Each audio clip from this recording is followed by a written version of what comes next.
ये जो रात्रि के शयन के समय मोबाइल में इधर उधर दृश्य देखने हैं, अपने सर्वनाश का बीज बोना है। मान लो, हमारी प्रार्थना मान लो, ये उस समय मन आपको परेशान करेगा जब कमरे की सिटकिनी अंदर से बंद होगी।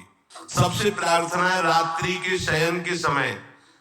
तो बोले फिर ठीक है, 10 बजे तक देख लेंगे मोबाइल, इसके बाद शयन के समय भजन कर लेंगे। होगा ही नहीं। क्या तुम देखना चाहते हो? प्रिया प्रीतम के सिवा और कुछ क्या देखना चाहते हो? वो तो सुभग सुंदरी सहज सिंगार, सहज शोभा सर्वांग प्रति सहज रूप वृषभानुनंदिनी। हमारी स्वामिनी जी की सुंदरता छुपाने के लिए आभूषण पहनाए जाते हैं, औरों को तो आभूषण सुंदरता बढ़ाने के लिए। यहां सभी के छिपाए हुए को ऐसे के दास होके क्या देखोगे मोबाइल में? क्या देखना चाहते हो? वासना की क्रीड़ा, और तुम उस क्रीड़ा को देखना चाहते हो? परमार्थ के पथिक हो। देखना है तो प्रभु को देखने की वृत्ति रखो, अन्यथा मूंद लो आंखें। प्यारे, महान फल प्राप्त करोगे। सबसे प्रार्थना है एकांत में मोबाइल रूपी दुश्मन से बचो, क्योंकि जब आप गंदी बात कहीं देखोगे तो आपके अंदर वैसे ही चिंतन बनेगा, वो ऐसे ही लगेगा मैं भी ऐसा करूं, मैं भी ऐसा भोगूं, मैं भी ऐसा देखूं। मान लीजिए आप, जब हमारे शास्त्र कहते हैं कि पशु पक्षियों के मैथुन को भी नहीं देखना है, अगर ऐसा एक बार दृष्टि पड़े तो मानसिक प्रणाम करके दोबारा दृष्टि ना देना। और आप मोबाइल में ऐसी चेष्टाएं देखोगे, कैसे आप भगवत भजन करोगे? कैसे भगवत प्राप्ति का उद्देश्य रख पाओगे? ये कलयुग की बहुत महीन चाल है कि उसके बिना काम नहीं चलेगा और हम तुम्हें काम से युक्त कर देंगे। इसके बिना काम चलेगा नहीं, तुमको रखना पड़ेगा, और जब तुम इसे रखोगे तो हम काम अपना कर लेंगे। कलयुग ने कहा हम अपनी व्यवस्था बना लेंगे। यहां कह रहे, जब आप नींद में जा रहे हैं तो बिल्कुल मानो मृत्यु शैया पे जा रहे हैं। आपको उस समय नाम जप में बहुत ध्यान देना है, कहीं मन बहक ना जाए। तो क्या होगा, 5-6 घंटे जो आप लेटोगे ना, वो भी भजन हो जाएगा। हमारा जो सततम योमाम स्मरत नित्यशा है ना, ये पूरा हो जाएगा। नहीं, उस समय हम सो जाएंगे तो हमारा 6 घंटे का वियोग हो गया, 6 घंटे भजन रुक जाएगा। और ये 100% पक्की बात अनुभव की कहते हैं, यदि सोते हुए भजन करोगे तो जगते। कई बार तो पकड़ा है कि अगर आधे पद में बेशुद्ध हो गए तो वो पद पूरा जगते ही शुरू हो गया है, मतलब बीच में स्थिति भागवती की रही। जैसे बेहोश करते समय हमने कहा था जब ऑपरेशन के हमें बता देना, तो उनका बाबा भी इंजेक्शन लगाने वाले हैं, तो वो 1 मिनट हमें केवल दीजिए, अपनी चित्तवृत्ति। तो जब होश आया तो वही पहले चिंतन चल रहा था, वही चिंतन। जैसे सोने के समय बेहोश हुए तो जगने के समय वही चिंतन, ऐसे ही इंजेक्शन से जब बेहोश हुए और जब होश आया तो वही चिंतन चल। बहुत बड़ा चमत्कार अभ्यास का है। नींद खुले तब से लेकर गाढ़ नींद आने तक स्मरण में कभी रुकना नहीं।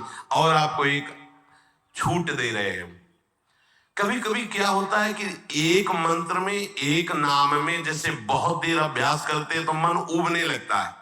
इसका स्वभाव है, ये अनुभव की बातें कहते हैं। इसका स्वभाव नवम नवम नहीं तो ये मतलब, तो इसको हम लोगों ने कैसे फंसाया है।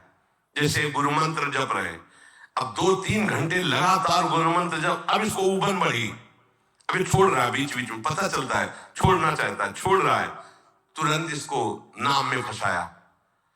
अब थोड़ी देर नाम में चला, फिर उबरा, बहुत विचित्र है ये, अब उसको फंसा दिया। और पीछे की बात अभ्यास के समय, नमामि शमीशान निर्वाण रूपम विभुम व्यापकम ब्रह्मवेद स्वरूपम।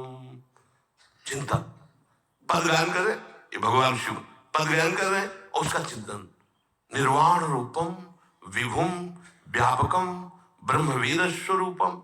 अब अपने यहां अवसर है, सुंदर सुंदर कोई पद गुरु मंत्र जब करते हुए मन जब उमने लगे, राधा वल्लभ श्री हरिवंश, राधा वल्लभ श्री हरिवंश, राधा वल्लभ श्री हरिवंश, इसमें भी उमने लगे, शुरू कर जोई जोई प्यारो करे सोई मोही भावे, भावे मोही जोई, इसमें भी उमने लगे। सुधा निधि का कोई एक लाइन ले लो, ब्रह्मेश्वराय सुदुरूह पदारविंद श्रीमत्पराग परमाद्भुत वैभव ब्रह्मेश्वरादि सुदुरूह पद।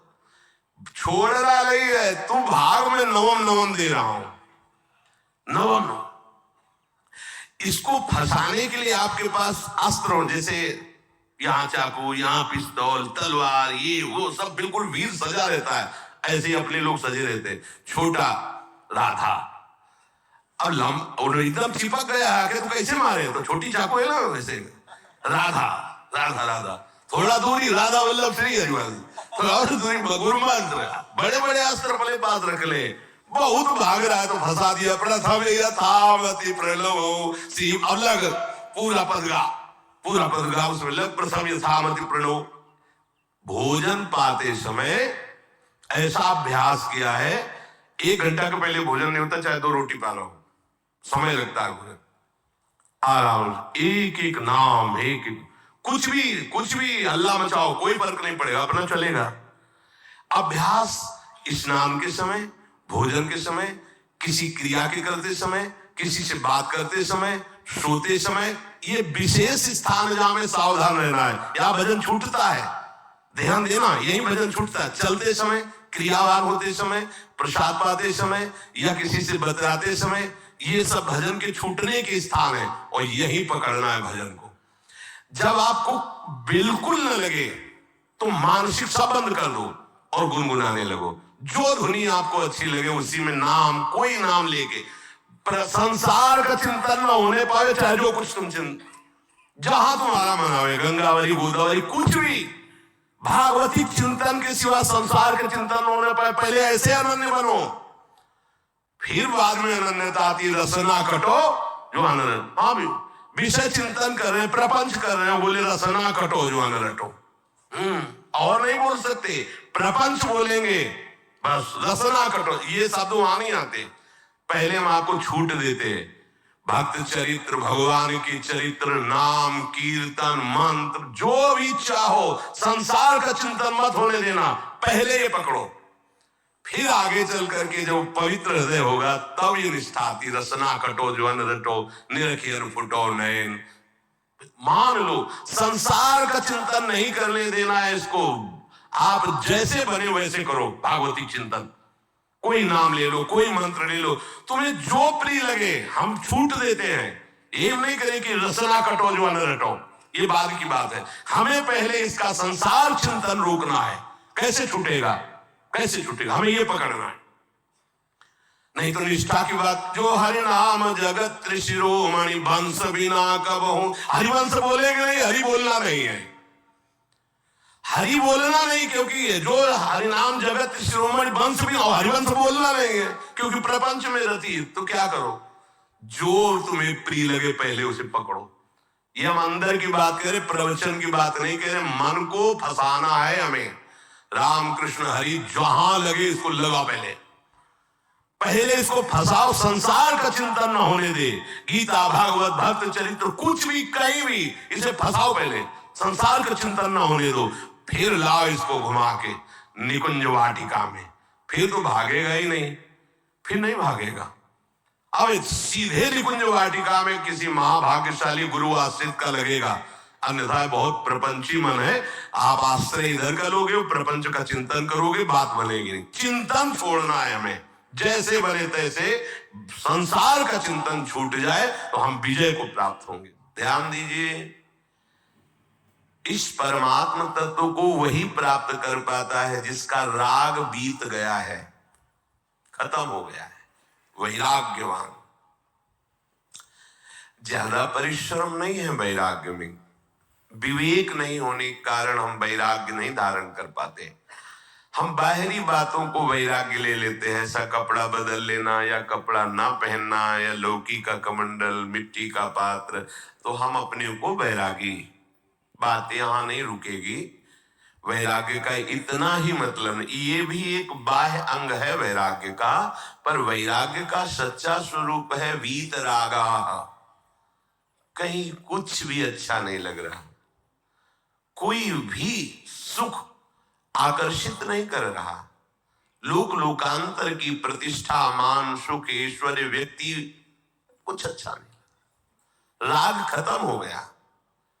ऐसा उस अक्षर ब्रह्म को, अविनाशी तत्व को जान पाता है। जगते भयो फिरे बैरागी, जैसी हरिवंश प्रपंच बंच सब ये काल ब्याल को खायो। हालत यह है कि जैसे सांप ने मेढक को पकड़ रखा और मेढक सामने पतिंगा को, कीड़े को पकड़ना चाहता है। उसे ये पता नहीं कि मैं खुद किसी का कवल बन चुका हूं, वो एक झटके में मुझे अपने पेट में ले जाएगा। ऐसे ही हम सब हैं, काल के द्वारा ग्रसित है। काल ने हमें पकड़ रखा है, पर हम भोग भोगना चाहते हैं। हम नाना प्रकार की मान प्रतिष्ठा पाना चाहिए, ये पता नहीं एक झटके में हमारा अस्तित्व ही खत्म हो जाएगा। जिनके अंतःकरण में किसी भी व्यक्ति, वस्तु, स्थान, पद, प्रतिष्ठा का राग ही नहीं रह गया है, उसे कहते हैं वैराग्य। वांग वीतरागाः, राग ही नहीं है।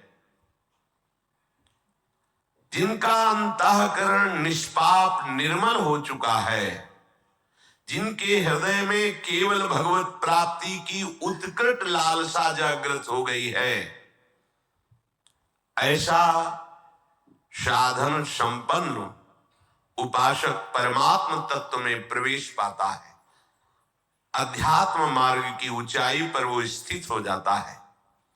यदि छंतो ब्रह्मचर्यम चरंती, जिनकी इच्छा एकमात्र भगवत प्राप्ति की है, यदि छंतो, तो उनको क्या करना होगा? ब्रह्मचर्यम चरंती, ब्रह्मचर्य का पालन करना होगा। प्रत्येक इंद्रियों का निर्विषय हो जाना वास्तविक ब्रह्मचर्य है। केवल जनेंद्रिय से ही ब्रह्मचर्य को नहीं लेते।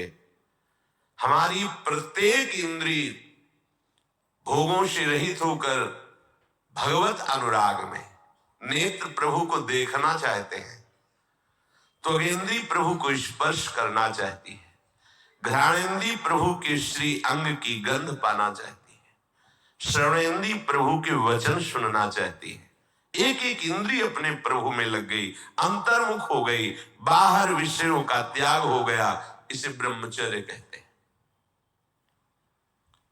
पर प्रारंभिक ब्रह्मचर्य में जनेंद्रिय का ब्रह्मचर्य अत्यंत आवश्यक है। यदि जनेंद्रिय जन्य व्यभिचार दोष से युक्त है तो कदापि उसे भगवत प्राप्ति नहीं हो सकती। शुभ गति व्यभिचारी शुभ गति चाहे असंभव। और भगवत मार्ग में सबसे बड़ा दुश्मन यही व्यभिचार दोष है, काम।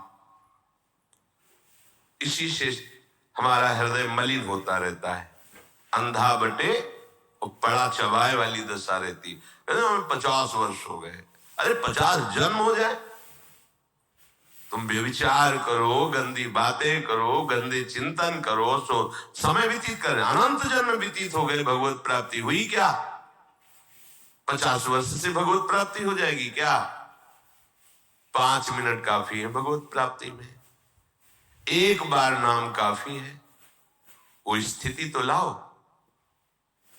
बार बार बहिर्मुख वृत्तियों के द्वारा विषयों में सुख बुद्धि कर लेने से हमारा सारा का सारा अध्यात्म चिंतन बदलता रहता है, इसलिए लाभ नहीं मिल पाता, एक रस चिंतन नहीं रह पाता। बार बार विक्षेपी विषय करते रहते हो, हम सहते रहते हैं और भोगते रहते हैं। एक बार तो हिम्मत करके उठो, अवलोन शानी अवनान सही हो, एक बार तो दृढ़ बनो।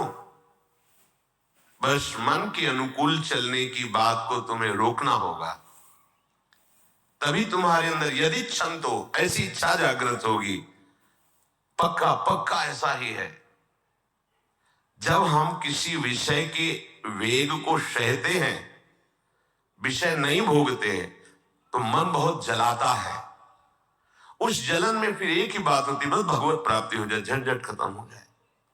कब तक हम इसमें चलेंगे? एक बार भगवत, वो जलन हमको भगवत प्राप्ति की इच्छा प्रकट करती है।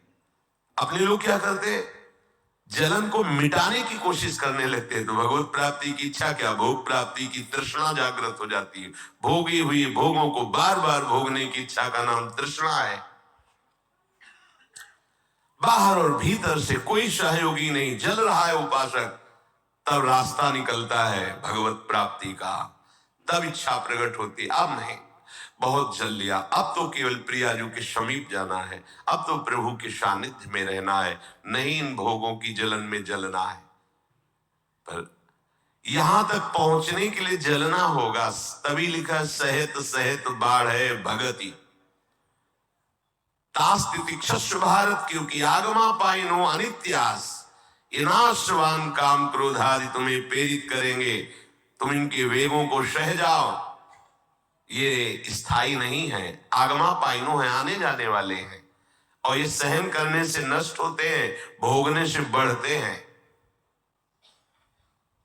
यदि छंतो, अगर भगवत प्राप्ति की इच्छा है तो ब्रह्मचर्यम चरंती, ब्रह्मचर्य का पालन करना ही होगा, इसमें कोई गुंजाइश नहीं, क्योंकि आप चल ही नहीं सकते। ध्यान से सुन लो, ये मनोरंजन का मार्ग नहीं है, इसमें मन ही मार तन हारिक है वृंदावन में गाज, इसमें मन मारना होगा। प्रायः ये मन को दुलार करने वाले लोग कभी भाग्य से सत्संग में भी आ जाते हैं, कभी श्री विग्रह के दर्शन करने भी मंदिर पहुंच जाते हैं, कभी तीर्थ याटन भी करते हैं, पर इनका कोई लक्ष्य नहीं होता। आज सुन लिया सत्संग, बढ़िया है, लक्ष्य नहीं होता। यहां लक्ष्य वालों की बात हो रही। यदि छंतो, यदि तुम्हारी ऐसी इच्छा जागृत हो रही किसी जन्म में भगवत प्राप्ति करनी, तो ब्रह्मचर्यम चरंती, आप सच्ची मानिए, जिसके निकालने में तुमको सुख की अनुभूति हो रही, उसको रोकने में कितनी सुख की अनुभूति होगी। उन्मत्त हो जाओगे, बहुत जल्दी आपके सारे के सारे करण भगवदाकार होने लगेंगे यदि आप ब्रह्मचर्य का पालन करेंगे। शरीर स्वस्थ, हल्का, मन प्रसन्न, नींद आदि पर विजय, कितने गुण ही गुण। और ब्रह्मचर्यहीन आलस्य, प्रमाद, भोगों का चिंतन, मन का डिप्रेशन में पहुंचना, कमर में दर्द, टांगों में दर्द, सर में दर्द, घबराहट होना, बिना किसी कारण के मन भयभीत हो रहा है, भोजन अपच हो रहा है, बिना किसी प्रक्रिया के वीर नाश हो रहा है, बिना किसी प्रक्रिया के। काहे को मृत्यु स्वयं स्वीकार कर रहे हो, ये मृत्यु है। चाहे भगवान दत्तात्रेय जी बोल रहे हैं या भगवान कपिल देव जी बोल रहे हैं, जब उपासक को संबोधन करते हैं भगवत प्राप्ति के लिए, तो कहते हैं कि इस भोग वृत्ति को साक्षात मृत्यु रूप देखो, ये मृत्यु है तुम्हारी। जब शरीर राग त्यागना है तो तुम शरीर से भोग भोगोगे, तो आसक्ति शरीर की पुष्ट होगी, आसक्ति भोग सुख की पुष्ट होगी, है नहीं। कितने दिन शरीर रहेगा, कितने दिन भोग रहेंगे। विचारवान बनो, ब्रह्मचर्यम चरंती, ब्रह्मचर्य का पालन करो। उपासक जो ब्रह्मचारी होता है उसका खिला हुआ चेहरा रहता है, जैसे कमल खिला हुआ, बिना किसी कारण के उसकी मुख मुद्रा में प्रसन्नता होती है। जो ब्रह्मचर्यहीन होता है बुझा हुआ चेहरा होता है, तेजहीन, बिना किसी कारण के वो शोकग्रस्त लगता है। बैठा है, आपको लग रहा है शांत है, लेकिन आप चेहरे को देखो, वो एक शोकग्रस्त है, कुम्हलाया हुआ चेहरा, अशांत चेहरा, मुख प्रसन्न, तन तेज विराजा। ये है ब्रह्मचर्यम चरंती, भगवत आराधन संपन्न उपासक का। जैसे आग में पैर रखते हुए कोई चले तो कैसे चलेगा, ऐसे ही ब्रह्मचारी की पहचान है। इतनी स्फूर्ति उसके अंदर होती, जैसे आग में चलने वाला पूरा पैर नहीं रख पाएगा, अगला कदम रख देगा क्योंकि ताप लग रहा है, ऐसे उसकी स्फूर्ति होती पैरों में। उसकी आंखें एकाग्र रहती है, चंचलता इधर उधर या बार बार झपकना, ये विषयी पुरुष का लक्षण है। बार बार पलक झपकना, ये विषयी पुरुष का लक्षण। इधर उधर ताक झांक, चंचलता, ऐसा बैठे तिनका तोड़ रहा है, पैर हिला, ये सब विषयी पुरुष के लक्षण है। ये तो बिल्कुल साधारण स्पष्ट दिखाई देता है आदमी विषयी है या ब्रह्मचारी, एक सेकंड में लक्षण होते हैं। आपको जब भगवत मार्ग का अवसर मिला है तो गृहस्थ हो, संतान हो गई, ब्रह्मचर्य रहो। नहीं चाहिए संतान तो भ्रूण हत्या, गर्भ हत्या जैसे महापाप करने की क्या जरूरत है?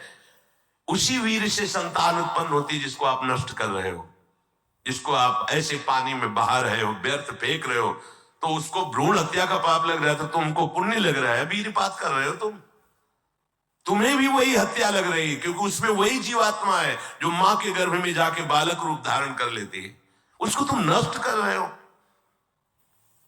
और बुद्धि भ्रष्ट हो गई है, समझ में नहीं आता, व्यर्थ में वीरपात करते हो, व्यर्थ में।